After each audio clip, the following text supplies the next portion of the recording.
नमस्कार, आप देख रहे हैं 4 PM बिहार और मैं हूं अभिषेक मिश्रा।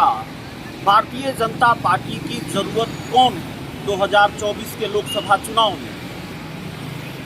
वो लोग जो भारतीय जनता पार्टी के साथ जुड़ रहे हैं, वो लोग जिनके भारतीय जनता पार्टी के साथ जुड़ने की संभावना है, या फिर बागेश्वर धाम वाले बाबा धीरेन्द्र शास्त्री।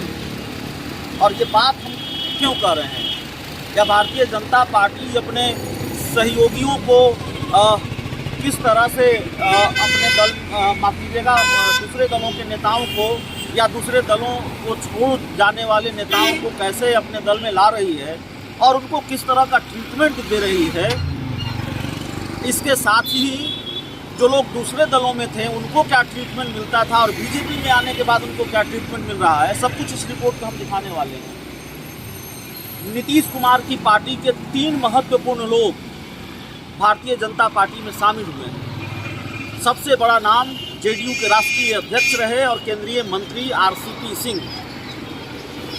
दूसरे डॉक्टर अजय आलोक जो जेडीयू के प्रवक्ता हुआ करते, और तीसरी सुहेली मेहता, वो भी जेडीयू की प्रवक्ता हुआ करती थी, जेडीयू की प्रखर नेत्री हुआ करती। तीनों बीजेपी में शामिल हो गए।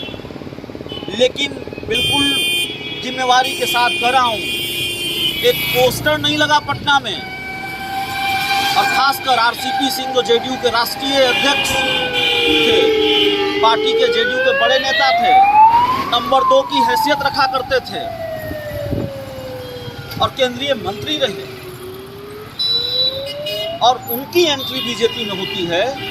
बावजूद इसके कोई भी पोस्टर और बैनर, पटना के दूसरे इलाकों को छोड़ दीजिए, आमतौर पर तो आरसीपी सिंह का ये कद रहा है, ये रसूख रहा है कि ऐसे किसी मौके पर जब जेडीयू के राष्ट्रीय अध्यक्ष बनाए गए थे तो पटना को पोस्टरों से पाट दिया गया था।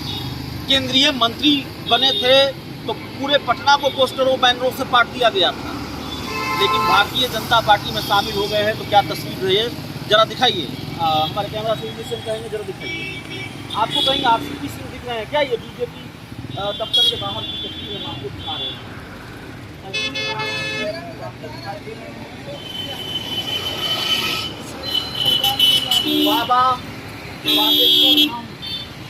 बागेश्वर धाम वाले बाबा धीरेन्द्र शास्त्री आपको दिखेंगे, हर जगह दिखेंगे। उस पोस्टर में भी दिखेंगे, उस पोस्टर में भी दिखेंगे, इस पोस्टर में भी दिखेंगे, इस पोस्टर में भी दिखेंगे, और तमाम पोस्टरों में दिखेंगे, उस पोस्टर में दिखेंगे। लेकिन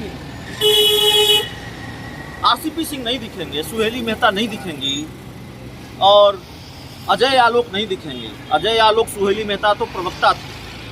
सबसे बड़ा कद तो था आरसीपी सिंह का। नीतीश कुमार की पार्टी के राष्ट्रीय अध्यक्ष थे और उनको बीजेपी ने गले लगाया। लेकिन किस तरह से गले लगाया, उसकी एक वानगी आप देख सकते हैं, उसकी एक तस्वीर आप देख सकते हैं। कहीं नहीं है आरसीपी सिंह। पटना के दूसरे इलाकों की बात छोड़ दीजिए, कोई पोस्टर नहीं लगा है। अब आरसीपी सिंह का प्रमोशन हुआ कि डिमोशन हुआ, ये आप लोग तय कर लीजिए। आरसीपी सिंह तय कर लेंगे। आरसीपी सिंह सोच रहे होंगे, देख रहे होंगे, और आरसीपी सिंह को शायद इसकी उम्मीद नहीं रही होगी। लेकिन कुल मिलाकर तस्वीर यही है जो हम आपको दिखा रहे हैं। बाबा बागेश्वर धाम हैं, धीरेन्द्र शास्त्री हैं, सम्राट चौधरी हैं। उस तरफ भी दिखाइए, दूर वहाँ पोस्टर आपको नजर आएगा धीरेन्द्र शास्त्री का।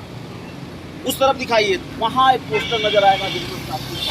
पटना में धीरेन्द्र शास्त्री की तस्वीर है, पोस्टरों से पाट दिया गया है। आरसीपी सिंह की एक तस्वीर नहीं है। तो भारतीय जनता पार्टी के लिहाज से क्या कद है आरसीपी सिंह का, या क्या ये कहें कि आरसीपी सिंह का कद भारतीय जनता पार्टी ने छोटा कर दिया है? और बीजेपी भी ये समझती है कि आरसीपी सिंह कितने बड़े नेता हैं, और उस हिसाब से फिर उनको ट्रीटमेंट मिल रहा है बीजेपी में। वो इन पोस्टरों से तो कम से कम यही दिखता है। फिलहाल इस रिपोर्ट में इतना ही। बहुत बहुत धन्यवाद।